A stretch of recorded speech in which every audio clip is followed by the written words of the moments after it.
Walden on Wheels, 3. Applicant.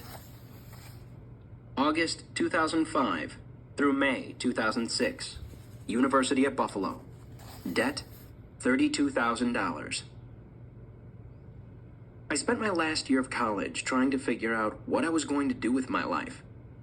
Throughout my education, despite becoming ever more aware of an unforgiving job market and my impending financial crisis, I thought that I'd be okay. More than okay, actually. I imagined that fortune would take pity and bequeath to me, and only me, a wonderful job and a modest salary. Maybe it would all go down at the Home Depot, when I'd be loading drywall onto the bed of a customer's truck, and the customer, who happened to be a philanthropic billionaire, who for whatever reason did his home improvement shopping in the sketchy part of Niagara Falls, would see in me some quality that no one else could, eagerly hooking me up with connections in Washington to become a congressman's trusty aide, or inviting me to rehabilitate distressed seals in his secret underwater dome. But I didn't know anyone with connections.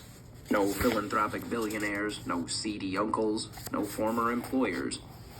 Maybe I didn't know anyone, but I reassured myself that I was, in fact, an alluring job candidate. I could boast a BA in history and English from a respectable college, a couple of internships under my belt, not to mention a long history of employment. Who wouldn't want to hire me? I'd failed to realize, though, that my credentials were identical to those of thousands of other job-seeking grads.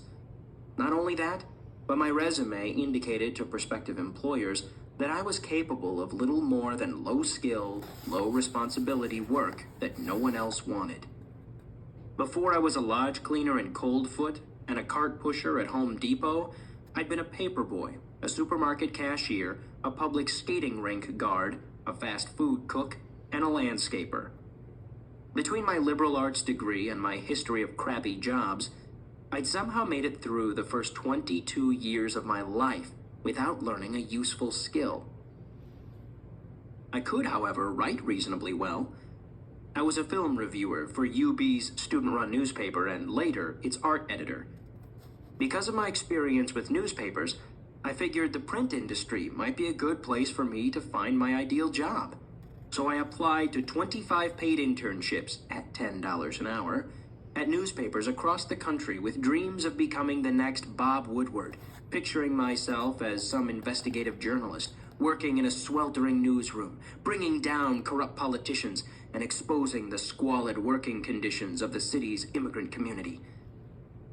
In due time, though, all 25 of my applications were rejected. And when the last rejection letter came in, I was only a couple of months away from graduating.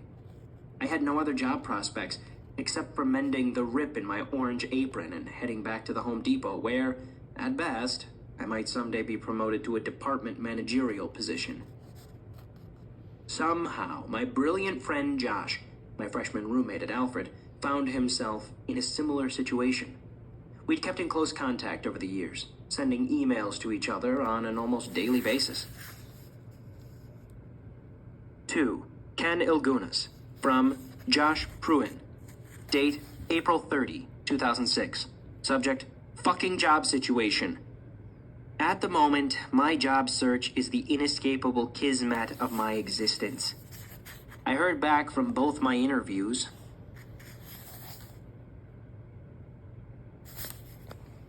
Both the predicted response. I probably sent out 5 to 7 apps in the past week, and have a total of 10 out right now. I wouldn't be surprised if I heard back from none of them. My ideal coaching/teaching job in Connecticut filled without even a word back from them. On my knees, with my lips puckered, I sent another email asking to be reconsidered for the position. I've considered doing AmeriCorps, which after a term includes an educational award, but unfortunately I'd be unable to live on that sort of money due to my debt. That's fucking pathetic. But I'll manage to pay my student debt one way or another. Josh and I had known each other since we were 6. We became best friends in the 8th grade for no better reason than our mutual interest in street hockey and video games. Our friendship began to develop at the age of 17. when we started emailing each other practically every day, using the recently discovered internet to trade pictures of nude women. But over time, our emails became more intimate and substantive. Our subject matter expanded to politics, religion, worries, dreams, anything and everything. We didn't hold back. The more embarrassing, the more personal, the more self-admonishing the stuff that a person feels most inclined to bottle up was the very stuff we were most eager to share. Our email correspondence was an interactive diary of sorts, a free therapy session, a cleanly scrubbed window through which we could view another human's soul. Except for Josh's sometimes volatile temper and my tendency to revel in delusions of grandeur, we were incredibly similar. Even more so now because the emails had a conforming effect. We were both liberals, shamelessly self-deprecating and disdainful of school. In high school, we were losers, but because we were such boring losers, we were unworthy of the ridicule with which our betters honored our fellow but more colorful social outcasts. On weekend nights, we'd play computer games on the internet together, commanding bit-sized armies till dawn while the rest of our classmates got high, drunk, and laid. While we wanted girlfriends throughout our adolescence, we were both held back by several debilitating flaws. I was so awkward with girls, you'd think I'd spent my childhood locked in a damp basement. So unassertive that on my high school football team, I let another player take my starting position as a defensive end merely because he wanted it. And so timid that our government and politics teacher once pulled me aside before class to ask me to speak, just so he could hear what my voice sounded like. Josh's drawbacks were more physical. He was unnaturally hirsute, shaving off a unibrow daily, coming to terms with random patches of back hair that escaped the reach of his razor, and contending with ass hair so long that its length, as he despairingly put it in one of his emails, could be curled 2 to 3 times around my finger. Josh, though, had more than his fair share of redeeming qualities. He hated high school as much as I did, but got high grades effortlessly. He had a gift for logical thinking that would make him, years later, the champion of the World Series of Euchre, a strategic card game popular in the Midwest and Western New York. In college, Josh excelled, graduating with a 3.83 GPA and Phi Beta Kappa honors. He was the top runner-up for his senior class's Most Outstanding Student Award, and his professors would cite his work in their own papers, one of them calling Josh the most impressive student I have had the pleasure to teach. He was an idealist, fascinated as he was with the history of oppressed peoples and the Holocaust, Armenian genocide, African American civil rights movement, and today's gay rights movement. He was inspired by Hannah Arendt's Eichmann in Jerusalem, as Arendt's words had shown him how corrupt governments are empowered by a complacent citizenry. He had dreams of joining the Peace Corps so he could help the poor and sick. It seemed he was destined for greatness. Yet despite all the honors, accolades, and good intentions, Josh was in the same situation as I was. And even though Alfred gave him scholarships, his education still ended up costing him. He left Alfred with a BA in history and political science, along with $55,000 in student loans. After 4 years of school, he had no better idea about what he should do with his life than I did. So he did what many clueless young people do. He went back to graduate school to be part of a fully funded history PhD program at the University of Delaware. But after 1 year, between second thoughts about grad school and worries about the interest that was stealthily accruing on his loans, which had leaped to $58,000, he dropped out of school to find work. Josh and I were nothing out of the ordinary.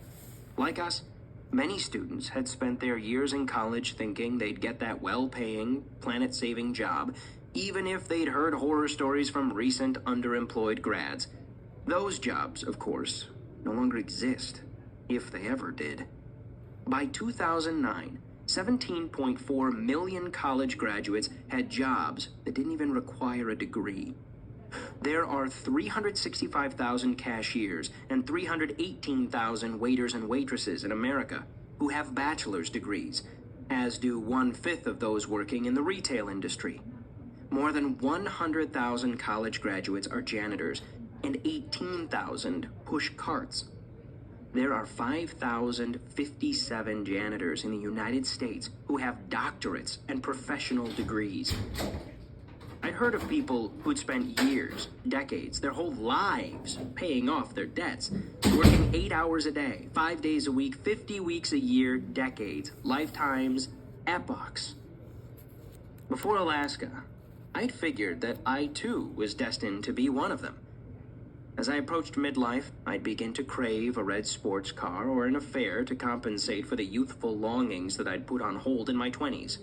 My life would be so monotonous and one-dimensional that I'd resort to aberrant role-playing sexual fantasies, delving into monthly feasts of feet, fetters, and fetishes behind my wife's back at insurance conventions.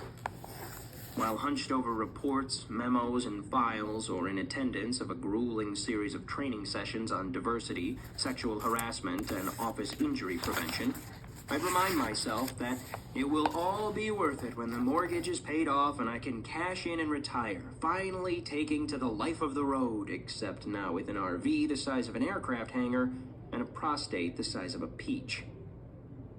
When I pictured my future self, I thought about my old coworkers and friends at the Home Depot. Sad, tired, saggy-eyed souls who'd spend 40 hours a week doing things they hated at a place they all wanted to burn down. Some were stuck because they had debts of their own, because they needed the health insurance, or because they needed the money to feed their kids. But it seemed they weren't all bound by these external constraints. Most were just too scared to leave.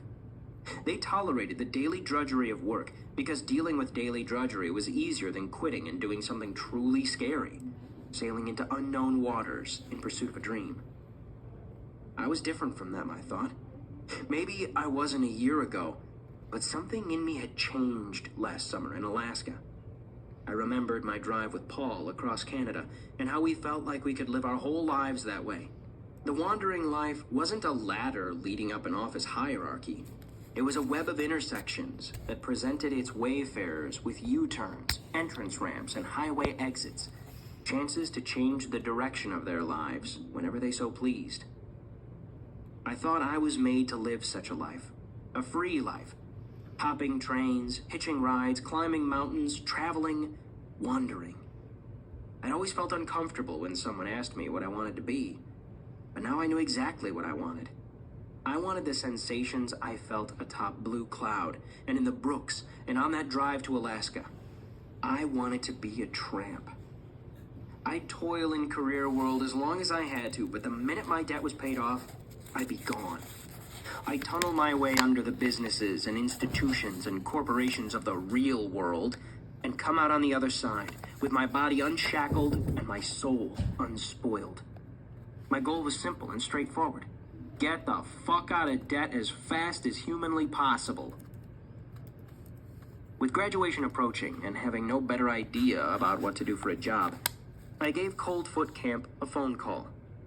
I'd heard a rumor that one of the tour guides wasn't coming back next summer, so I asked the camp manager if I could have the guide's job and let out a deep, thankful sigh when he said I could. While the decision to go back to Alaska was made more out of desperation than desire, I justified that Coldfoot might be an ideal situation for paying off the debt. The nearest shopping center, after all, was 250 miles away, eliminating all temptations to buy stuff. There was no cell phone reception, making a phone plan unnecessary. Workers got free room and board, thus eliminating food, rent, and utility costs. And my boss told me I now had the opportunity to make tips. If I stayed in Coldfoot for longer than a couple of months and flew up there rather than wasting lots of money on vehicle and transportation costs, then maybe, just maybe, I could take a chunk out of my debt, even though I'd only be making $9 an hour. Despite the remote setting and low pay, I thought that getting rejected from newspaper internships and being forced to go back up to Coldfoot was serendipitous, a happy accident of sorts. Tour guide. I liked the ring of it. I'm going to be a tour guide, I told my parents with a hint of pride. Oh, no, you're not, they said, unimpressed. You're going to get a real job. But there were no real jobs, and it was too late anyway. Besides, I was excited about Coldfoot. There'd be no office cubicle for me.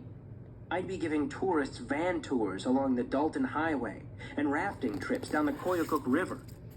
I imagined myself leading intrepid guests through rigorous terrain, navigating through rapids, and dodging rock avalanches in the tour van on treacherous mountain passes.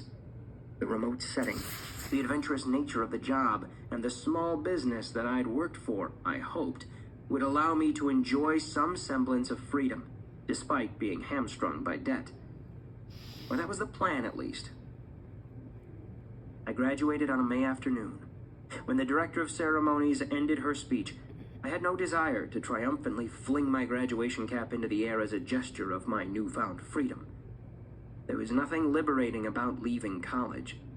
I had ended one series of obligations, only to enter into another. I looked with fear and uncertainty at the long road ahead. The very next day, I hopped on a plane, headed to Alaska.